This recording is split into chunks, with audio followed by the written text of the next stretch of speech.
February महिना संपण्यास केवळ 4 दिवस शिल्लक राहिलेले असताना लाडकी बहिणी योजनेतील 8वा लाभ लाभार्थींच्या बँक खात्यावर जमा झालेला नाहीये।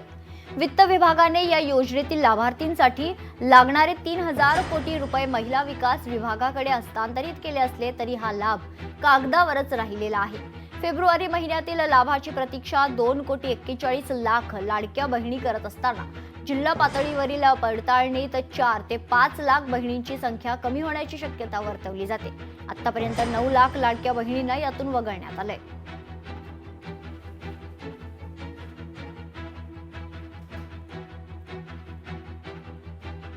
महाराष्ट्राची तिजोरीच आता आर्थिक अडचणीत सापडली आहे। लाडकी बहिणीचे आता 9 लाख लाभार्थी कट होत आहेत आणि हे आपल्याला माहितीच होतं, एकदा होणार होतं। त्या लाडकी बहीण योजनेकडे सगळे पैसे वळवल्यामुळे अनेक योजना, पीएम किसान, संजय निराधार, सगळ्या योजना बंद आहेत।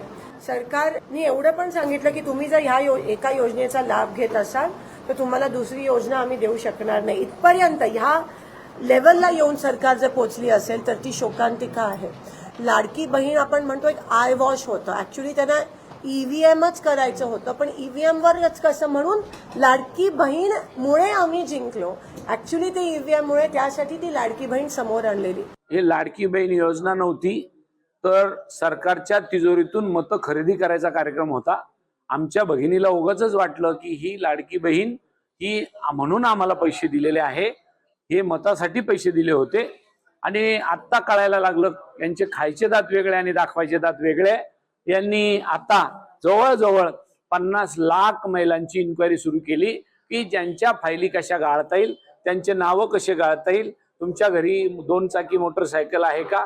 आता मजूर काम करणाऱ्या माणसाच्याकडे पण 2 चाकी मोटरसायकल आहे, जो गावंडी काम करतो, ज्याच्याकडे शेती नाही, ज्याच्याकडे स्वतःचं घर नाही, अशा लोकांकडे मोटरसायकल आहे। आता वेगवेगळे क्रायटेरिया लावायला लागले।